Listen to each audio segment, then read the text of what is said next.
1919 बैसाखी का दिन, जलियांवाला नरसंहार, जनरल डायर नाम सुना होगा ना। तड़ तड़ तड़ गोलियों की आवाज और 400 के करीब मैदान में बिखरी लाशें, कुएं में कूदे लोग। वो नजारा कहानी नहीं है दोस्तों, हमारा सच है जिसे आपने पढ़ा भी है, सुना भी है और फिल्मों में देखा भी है। लेकिन क्या इसके बाद आपने स्वतंत्र भारत के किसी भी नरसंहार के बारे में सुना है जहां एक साथ खड़ा करके 200 से अधिक हिंदुओं को मार दिया गया था? नमस्ते हिंदुस्तान, कैसे हैं आप लोग? आइए मैं आपको एक और नरसंहार की हकीकत बताती हूँ। 200 हिंदुओं को सिर्फ इसलिए मार दिया गया था क्योंकि भारत स्वतंत्र हो गया था और एक स्वतंत्र देश में जजिया कर जैसा कर देने से हिंदुओं ने मना करने का हिम्मत जुटाया था। मैं बार बार कहती हूँ कि कई सच हमसे बड़े तरकीब से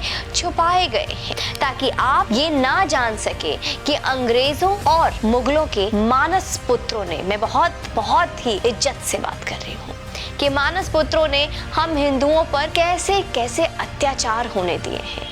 वीडियो को अभी लाइक कर दीजिए दोस्तों और इसे अंत तक देखिए। एक और बहुत बड़े हकीकत से पर्दा उठा रही हूँ।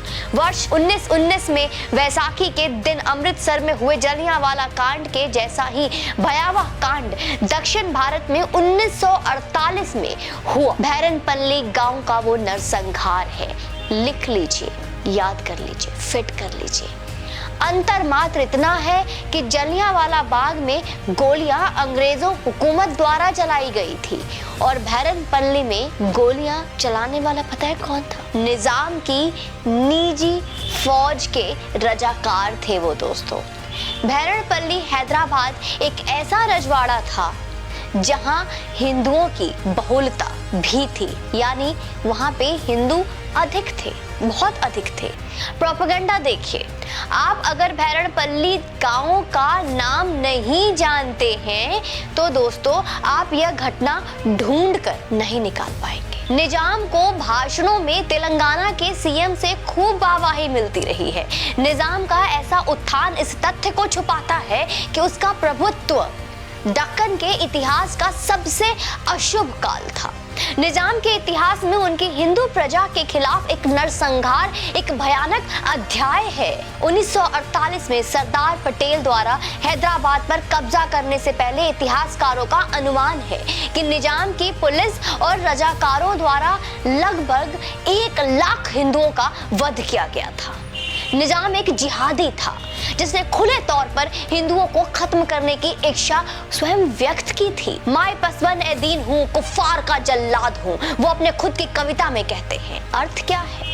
मैं इस्लाम का संरक्षक हूँ और काफिरों, गैर मुस्लिम का कसाई जल्लाद हूँ। निजाम के लिए लगभग 360 महिलाओं ने रखायल के रूप में काम किया। इन महिलाओं को ज्यादातर गैर मुस्लिम काफिरों द्वारा छापे के दौरान अगवा किया गया था। गुलामों का उनका नेटवर्क इतना व्यापक था कि वह नूरिस्तान, अफगानिस्तान से 10 से 12 साल की उम्र के बीच की गैर मुस्लिम बच्चियों को भी सेक्स गुलाम के रूप में खरीदता था। निजाम के हैदराबाद में मुसलमानों की आबादी केवल 13% थी दोस्तों, लेकिन सूचीबद्ध सरकारी नौकरियों में से 77% तक उनकी पहुंच थी। निचले स्तर में 82% और उच्च स्तर में 88% दोनों सरकारी अधिकारियों को मुस्लिम के रूप में पहचाना गया। लगभग कोई हिंदू मौजूद नहीं था। हालांकि हिंदुओं ने राज्य की आय में 97% का योगदान दिया। हिंदुओं ने बहुत अधिक टैक्स दिया, लेकिन हुआ क्या? हिटलर निजाम का प्रशंसक था। उन्होंने महसूस किया कि नाजी जर्मनी में हिंदुओं को यहूदियों की तरह ही संभाला जाना चाहिए। एक कठिनाई थी, जर्मनी में यहूदियों में विपरीत हिंदू अल्पसंख्यक नहीं थे।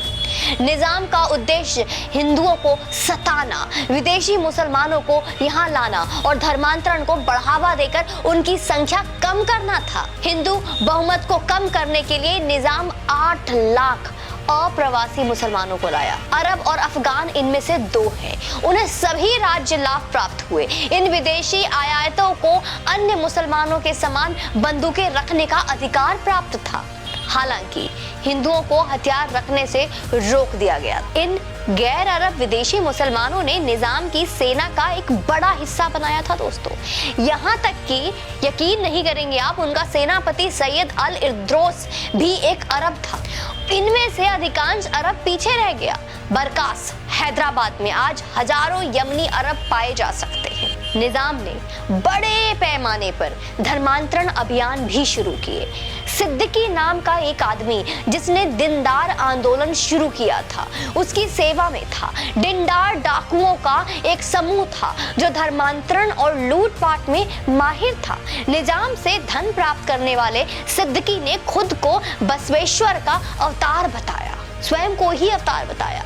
सिद्दीकी के अनुसार वेद और कुरान दोनों ही निजाम की प्रशंसा करते हैं। उन्होंने यहाँ तक दावा किया कि निजाम नहीं बल्कि धर्मराज निजाम थे वो। उन्होंने यह भी कहा कि निजाम अंततः दिल्ली की जीत लेंगे और लाल किले के ऊपर इस्लामी झंडा फहराएंगे। निजाम की मदद से सिद्दीकी ने हजारों हिंदुओं का धर्मांतरण कराया था दोस्तों। सिद्दीकी के अनुसार सभी हिंदू इस्लाम में परिवर्तित हो जाएंगे और सभी हिंदू मूर्तियों को स्वयं ध्वस्त कर दिया जाएगा। गांधी और नेहरू परिवर्तित होंगे, उन्होंने भविष्यवाणी की थी। उन्होंने आसन्न नरसंहार की चेतावनी दी और इससे बचने के लिए हिंदुओं से धर्म परिवर्तन करने का आग्रह किया। सरकारी भवनों में धर्मांतरण हुआ दोस्तों।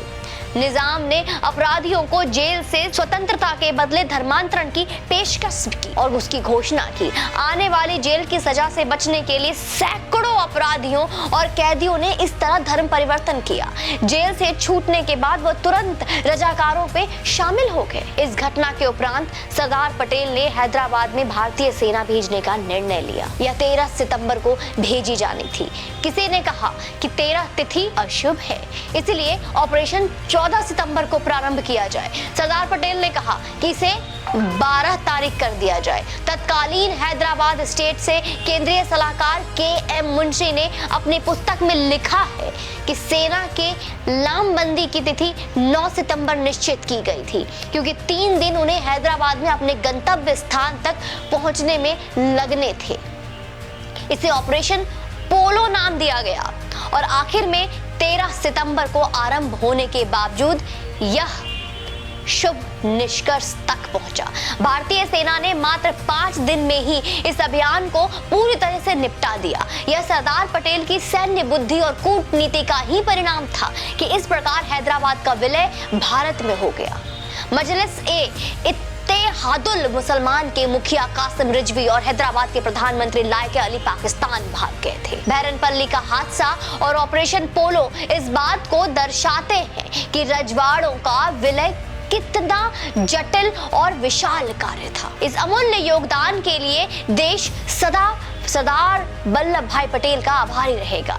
देश उन वीरों के प्रति भी कृतज्ञ है जिन्होंने राष्ट्रीय एकता और संप्रभुता की रक्षा स्थानीय स्तर पर बैरनपल्ली गांव में की और सर्वस्व बलिदान कर दिया।